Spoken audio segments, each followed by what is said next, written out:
Conference League Final. Real Betis versus Chelsea.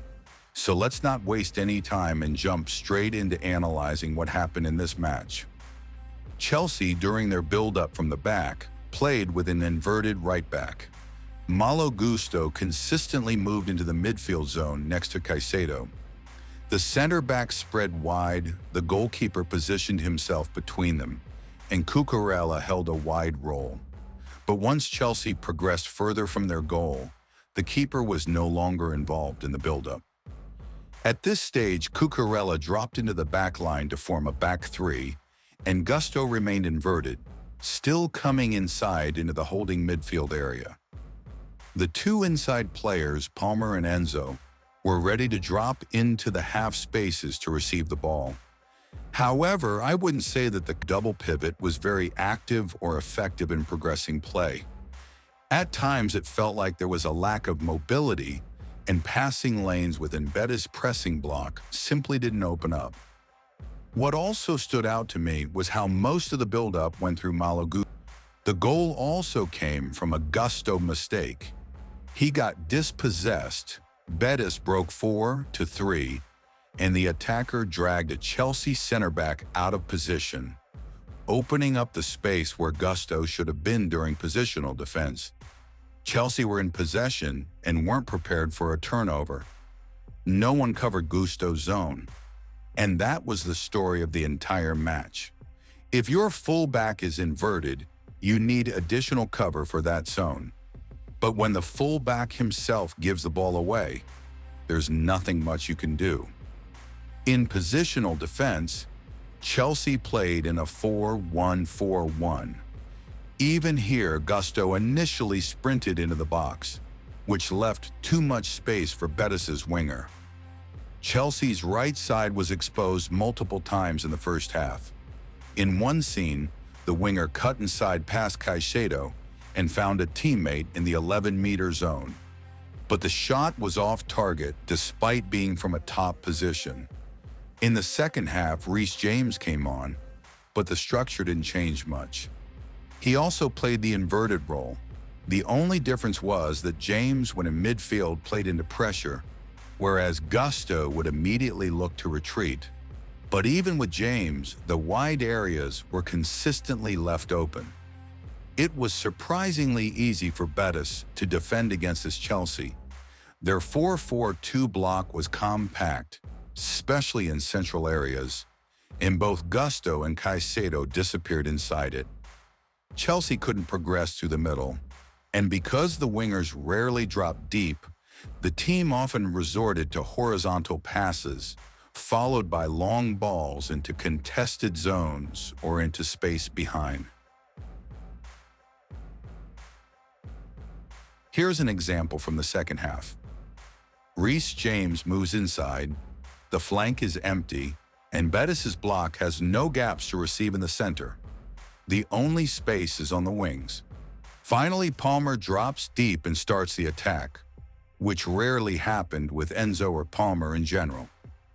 Neto and Madueke may be dropped once or twice the whole match. In positional attack, Chelsea's wingers stayed high and wide.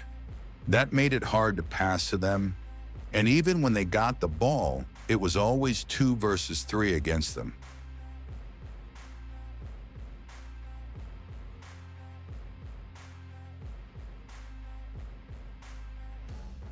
Here's another scene where the flank is empty, and Chelsea's defender looks confused about where to even pass the ball. But Chelsea improved in the second half. For the first goal, Palmer drops into the wide zone, the one that was constantly open, carries the ball forward 30 meters, and whips in a brilliant cross for Enzo Fernandez, who heads it to the net. If we talk about just the first half, for me, Enzo was Chelsea's best player. A lot of work off the ball, and always trying to create passing lines. The second goal was all about Palmer again. Look at how he shields the ball with his body, uses his arm to hold off the defender, then uses the sole of his foot to stop the ball. Notices that Bettis' cover defender is far away and backheels it toward the byline. A quick turn, a low cross into the box, and Jackson finishes. Bettis defenders were completely caught off guard. Jackson was totally unmarked. The defenders simply lost concentration. Jackson scored with a weird finish, shoulder or upper arm, but it still went in. If we talk about Jackson, he's not a top-level striker. Yes, he's active off the ball, presses well, and makes smart runs. But his finishing is not his strength. In the 78th minute, he had a 1-versus-1 from the halfway line after Bettis pushed up. He hit 35 kilometers per hour but pulled a muscle and lost control of the ball. Chelsea fans, what do you think of Jackson as a striker? For me, he doesn't look like a Champions League knockout-level forward. In the 83rd minute, Reece James plays a pass toward Dewsbury Hall, and I honestly thought he wouldn't reach it. But if the idea was to fake like he was going to take the ball and let it run into open space, then full respect to him. Let me know in the comments what you think about that moment. Then the Bettis fullback shifts inside to compensate for the space, increasing compactness in the center of defense and allowing his teammate to step out and press the ball carrier. But by doing so, Jadon Sancho ends up with more space on the flank. In my opinion, the decision itself was still the right one. The mistake was just that the pass went too close to the fullback and he failed to intercept it. After that, Sancho curls a brilliant shot into the far top corner. And finally, Caicedo puts the finishing touch on the game with a strike from outside the box. I have very mixed feelings about this match. On the one hand, Chelsea won the final.